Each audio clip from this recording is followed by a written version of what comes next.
what is up, you guys? This is Steffi, aka In My Humble Opinion, and welcome back to another Fan Reaction Friday video. And this is the first Fan Reaction Friday video of 2021, so welcome back. So in today's video, I'm going to be watching the part 1 Euphoria special episode that aired back in December. The episode is entitled Trouble Don't Always Last. So I feel like the reason why I didn't watch this back in December is because I was in the middle of watching The Crown and The Queen's Gambit, and I was honestly just like really tired after doing all of those videos back to back, and also after creating 50 plus episodes of a podcast that I launched last year, which, speaking of, if you guys don't know, I host a podcast called Diva Dailies. It's a podcast where we deconstruct divas on film and TV and in music. Right now we're on break. We're on a bit of a hiatus, but if you wouldn't mind checking that podcast out, I'd really appreciate it. I do know that this Monday,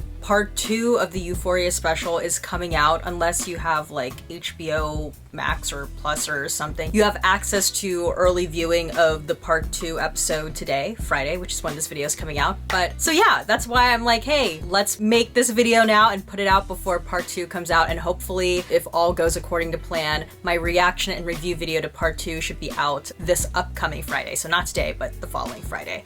All right, so with that being said, let's get right into this episode.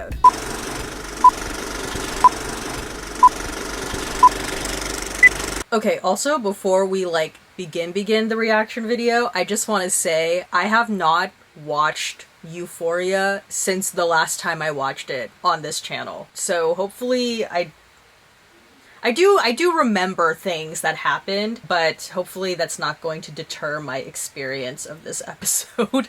Okay, I know that's Jules. I remember what Jules did to RUE in the finale. Oh, okay, there's RUE. Okay.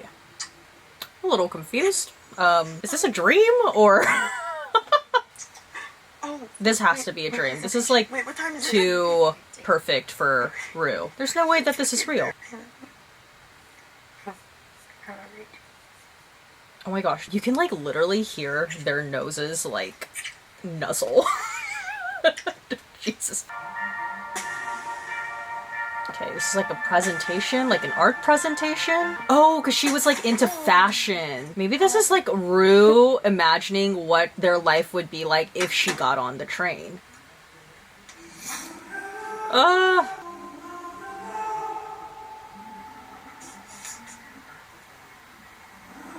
See, that's the thing with this show. The transitions, the style. Okay. I think I remember also hearing too that this just pretty much takes place in the diner, right? This is it. Because this was filmed during COVID. I guess I just like made her the point. Hashtag lessons learned. RUE, you're high. And sometimes lights is bad, you know? It's fucking lights. There's ups and downs to this shit, but I mean, whether you believe me or not, I'm good. Yeah, you said that. See, she's not ready to be sober. She's in denial still. Problem is that you look at sobriety as a weakness in the face of those issues, and what I'm saying is, sobriety is your greatest weapon. Damn. Ollie, can I tell you something? Ollie, that's his name. Okay. I'll tell you the truth, drugs are probably the only reason I haven't killed myself. Now we're talking. Now you're being real, now you're being honest. I was just about to say. I was shooting dope before your mama's egg dropped. I've lived a whole motherfucking life to get to this diner to sit across from your arrogant ass. You ever, whatever. You're 7. So guess what? No more wasting my motherfucking time. You want to use, but the least you can do is be honest. Own that shit. Ollie is good for her. This is the kind of like sponsor or like mentor she needs. Why'd you relapse? I don't know, couldn't stop my mind from racing. Racing on what? Everything. Hey, get specific. All the things I remember and all the things I wish I didn't do. Damn, that's deep. You're not a drug addict because you're a piece of shit. You're a piece of shit because you're a drug addict. You follow? It is a degenerative disease. It is incurable. It is deadly. And it's no different than cancer. And you got it. Wow, I feel like this is such an important discussion that is like being shown in a mainstream TV show between, I forget if he was still an addict, but between a struggling addict and like someone who has been there. Yeah, and it's like not glossy at all. This is a really good discussion that they're having. I mean, like, I've never done drugs, so I can't like really speak from that perspective, but it feels really honest and feels really real, and it's not like a clean, glossy Hollywood narrative that they're trying to spin about like addiction. And I also like that this discussion too is really stating that people who are addicts, like, that's a mental illness, and that's something that they shouldn't feel like ashamed about. The discussion around addiction to what have you shouldn't have such a negative connotation around it. Like, that should be something that we as a society should be like willing to help people who are struggling with addiction out, and not like cast them away as bad people. I'm happy that we're at this point now where this is kind of where the discussion about addiction is going towards, but it kind of makes me feel bad for people who have been struggling with addiction prior and were sort of like deemed as bad people. I don't know. I feel bad. No one in the world sees it as a disease. They see you as selfish. They see you as weak. They see you as cruel. They see you as destructive. They think, well, I should give a fuck about her if she doesn't give a fuck about herself or anybody else. Wow. You're the only person on planet Damn. Earth who has That was this. real. You aren't all that bad. Probably underneath all this busted ass chaotic energy, you might even be a good kid. And that is why we're eating pancakes on Christmas Eve. Wow, Christmas Eve. That's how she spent her Christmas Eve. Damn. Well, at least, you know, she didn't spend it alone. She spent it with someone who was willing to listen to her and not judge her. How do you relapse after 12 years? You forget how bad it is. Damn. Okay, how long did you relapse for? Year and a half. Oh, fuck. Yeah. My name. Your name is Martin? Well, it used to be. What? Before I converted To what? to Islam. Ali, I'm super fucking confused right Oh, First okay, black okay. now. Shit, I would say any song by Otis Redding is a greater power. It doesn't make any sense. Yeah, it does. That's such an artsy answer. Ali, I don't believe in God. Guess what? God doesn't give a fuck if you believe in him. He believes in you. Oh wow, we're That tackling sounds religion good, now. but Or at least like belief, spirituality. why does your life have a purpose and my dad's doesn't? He didn't die to teach us a lesson, okay? He didn't die to, you know, have us all come together or whatever the fuck people tell people when they don't have anything to say. I'm interested to hear what Ollie has to say in response to this. Why are you, Rue Bennett, sitting here when other 17-year-olds who are better, who are kinder, who are more respectful than you, aren't sitting here? I don't know. That's the mystery. Wow, that was a monologue Maybe with a history lesson. There's so many revolutions that everybody's a revolutionary. The revolutions are fought and won so damn fast that the people don't even have time to implement change because, haven't you heard? Huh? And I pick up a pair of these sneakers and I look at the price tag and it says $139.99. And I'm like, I thought Nike loved me. And I was taking pictures with the 20-foot letters on the wall. Fuck you, Nike. You don't give a fuck about anything or anyone. Damn, they're calling out Chinese Nike. Muslims, if rap music wasn't mainstream, if Nirvana was still the most popular band in America, they'd be out here saying depression matters because that's what will move sneakers. These advertisers, they take Woo! but at the same time, your generation's full of some mark-ass bitches because they tapped into your phones. Yeah, they read your likes. They predicted your Wow. moves. You've got to believe in the poetry. Because everything else in your life will fail you, including yourself. Wow, that's deep. I am so sorry. I feel like I'm not saying that much, but it's because he is like, I just want to listen to this conversation and just like take it all in. Also, whoever this actor is, wait, let me take a second here to look up what his name is. Coleman Domingo? Damn. He is very good. I feel like more people should know who this guy is. He is like putting in work in these pages and pages worth of dialogue. And whoever wrote the script too. Let me look that up really quick too. Wow, okay, well, on IMDb this episode, the only credited writer, aside from the two people who, because I know Euphoria was based off of like another show from Israel. It says here Ron Leshem and Daphna Levin, based on the Israeli series from Hot. That was created by those two people. But Sam Levinson, who's the creator of the American version here, is the only credited writer, at least on IMDb, for this episode, and like, bravo! I'll be right back. Oh shit, God, RUE, please do not run away. Please stay still. Oh my god, now I'm like scared that something's gonna happen to him. Oh gosh, I'm scared. Oh yikes. She gonna listen to some Otis Redding now? Oh no, okay. Oh, hey, oh, wow, hey. What a voice he has on there. Oh my gosh, Ollie, like, making the effort to call all of these people on Christmas. He puts more effort than, like, relatives and friends and family that, like, I know.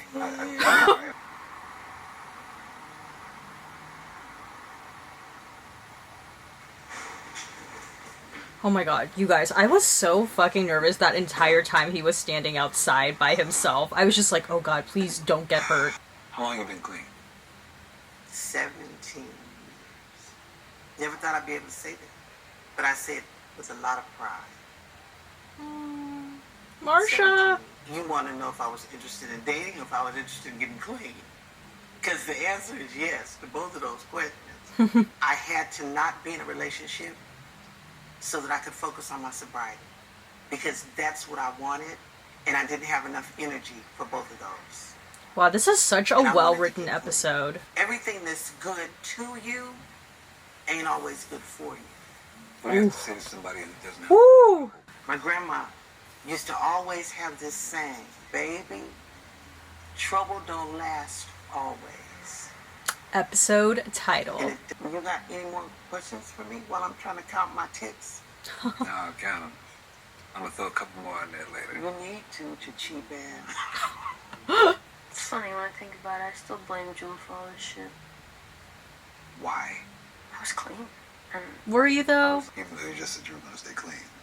And the relapsing was Jules as well. See, she's not ready. Accountability. So you were in a relationship. yeah, I thought you two were just friends. no. Huh. When did He's it like, shift? well, this complicates things. It became a relationship that night. So it wasn't just kissing. You two talked about being together. She's like, we don't need to do that. It's so weird to talk. I mean, we said I love you a lot. I say I love you to my barber. This is a generation gap. People make all these fucking promises. My mom kissing me on the forehead and telling me my dad's gonna be alright. Jules talking about how we're gonna live together. I feel like Jules RUE loves definitely college. has like We're saying abandonment issues, which ties into her trust issues. that. It's the fact that you're never really emotionally prepared for someone to leave you. Just kind of messed up. Ollie, I've hit my mom in the face. Damn.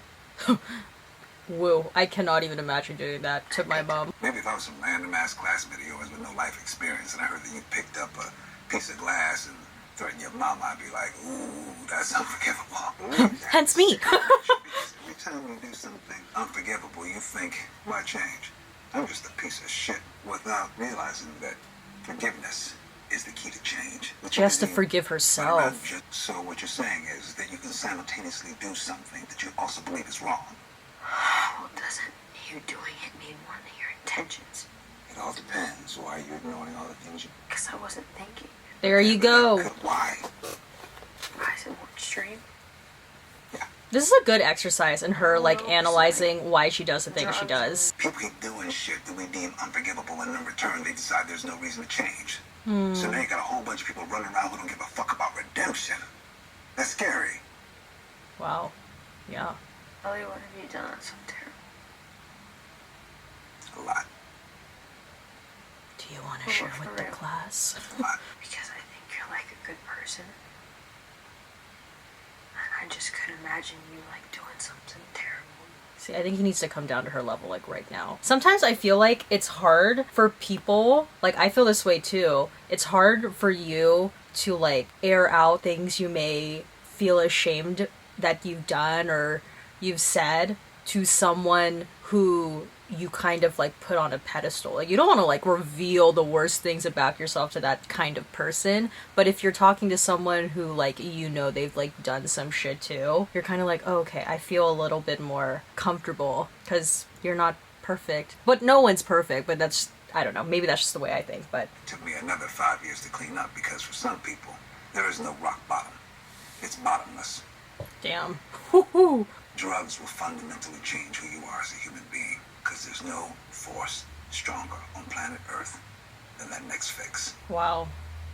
That's scary. I just don't plan on being here that long. Like being here physically in the diner, or like living your life? We're living in dark times. Not a lot of hope out there. Ooh, you could say that again. I love talking to you. Because we talk about the real shit. How do you want your mom and sister to remember you? As someone who tried really hard to be someone I couldn't. Oh, girl. I got faith in you. Why? I don't know. I just do. I love Ollie. Ooh, it's raining. It's those deep diner talks. Woo! Woo, this was a slow zoom in, honey.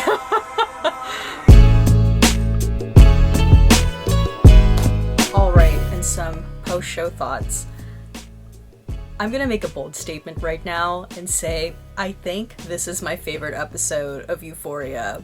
Hands down. And it's so funny because I think when you think about Euphoria, aside from them tackling head on like very controversial issues, a huge part of like the Euphoria DNA is the panache and style in terms of like the cinematography, and there's just like always a lot that's going on in a Euphoria episode. It's very like dizzying. And this episode, obviously because of COVID constraints, it didn't do that. It was limited to essentially just like a very small handful of actors. You only had 3 characters that we've seen in a previous season: RUE, Ollie, and Jules. And Jules was only in it for like what, the first 7-10 minutes, and then she was gone. And then you think about too the fact that this episode only really, aside from the Jules and RUE opening sequence, it really only took place in that diner, and they weren't doing all of these fancy camera movements. It was so like focused and still, and this episode was really just about 2 characters having a really, really, really deep conversation in a diner. That was it. Like that was the episode. Again, like it's so unlike other Euphoria episodes in that way, but I will still say that this is my favorite episode of Euphoria, at least until we've seen part 2. But this is my favorite episode of Euphoria, like hands down by a long shot. First of all, have to give props to Zendaya and Coleman Domingo for their phenomenal performances. The writing of this episode too, like the topics that they touched on, they talked about so many different things like addiction, spirituality, even like little bit of commentary about the commodification of revolutions and protest movements that, you know, is very current and what has been happening over the past couple of years. Gosh, what else did they talk about? Like, what didn't they talk about, really? Suicidal ideation, and specifically their conversation about addiction. I felt like that was such an important discussion to have, because like I was saying during the reaction portion, I feel like for the longest time, we as a society have villainized people who struggle with addiction. And I'm not gonna lie too, like I've had friends who I talk to them about certain people in the news or certain like artists who may have passed due to addiction, and we talk about them, and I can just like, I don't know, like sometimes I honestly feel a little bit disappointed when I hear my friends kind of, they have the dialogue that they sort of brought up here in Euphoria about blaming the addiction problem on the addict and saying like, well, it's their fault, and not really necessarily having any compassion for people who are struggling with that. I just think it's important that Euphoria brought up this conversation, and I loved that they also included that other waitress in the diner who was also struggling with addiction. She was such like a warm presence in this episode. I loved her. We're probably never gonna see her again, but I just like loved that she was there and was able to add her insight about her experience of trying to get clean, and also why it's important when an addict is first trying to get clean, why they shouldn't enter a relationship, which is definitely what RUE needs to hear. I really sympathized and empathized for RUE in this episode, and not to say that in previous episodes I didn't, but I don't know, I think taking away all of like the style of Euphoria, it felt more emotionally affecting to me in this way, to just like have such a serious conversation just be so like still. This is an episode that I feel like I would probably rewatch too. Like the conversation that they have in this episode, it's a conversation that's worth hearing again. That's how deep it is. My question for you guys is, I want to know, what is one takeaway that you got from the conversation between Ollie and RUE? Gosh, I feel like I have so many takeaways from this conversation. There were moments in there where I was like getting like really emotional. I had to like hold back like my tears because like I didn't want to cry. But I think one of the big takeaways for me after watching this episode, and this is something that I feel like as I've gotten older, the more my belief in this idea has grown stronger, is just that addiction is a real illness, and it's not something that we should use to villainize people, and we shouldn't judge people for struggling with, period. This episode really humanized addicts, and this conversation really like highlighted the ups and downs of that struggle, and not just the battle that the addict is struggling in terms of like their addiction, but like the battle that addict is struggling within themselves. Because I feel like from the stories I've heard about people who struggle with addiction, the addiction is a manifestation of something that is happening from within. And I think that's why Ollie was trying to have RUE really like vocalize and really think about, why does she think the way that she does? Like, why is she having the thoughts that she has? And also he was trying to get RUE to see that just because like she does a bad thing, that doesn't necessarily make her a bad person, which that was also commentary on cancel culture. But yeah, I feel like that was one of my big takeaways. It's just that idea. So I want to know, after watching this episode, what was one of the big takeaways you got from their conversation? Let me know in the comment section below. Alright, and that's about it for this video. If you liked it, please give this video a thumbs up. Don't forget to hit the subscribe button, and please turn on the notification button down below so you know when a new video from me comes out. And comment down below your thoughts on this particular episode. Like I said in the beginning of this video, I have a podcast that I host called Diva Dailies. It's a podcast where we deconstruct divas on film and TV and in music. If you're looking for a new podcast to listen to in this brand new year, I highly recommend you search us wherever you listen to podcasts. Right now, we're currently in hiatus, we're on break, but there's like 50 something episodes that you can go back and listen to, so please check us out. Yeah, that is pretty much it. Make sure your notification button is turned on for this channel and that you are subscribed, because this upcoming Friday I should be releasing my reaction and review video for part 2, the Jules special of Euphoria. So I'm honestly like even now more excited for that part 2 after seeing how well done part 1 was. So yeah, make sure you come back on Friday. And yes, that's pretty much it. As always, everything I said was just my own personal thoughts and all my humble opinion, and I will see you guys in the next one. Bye!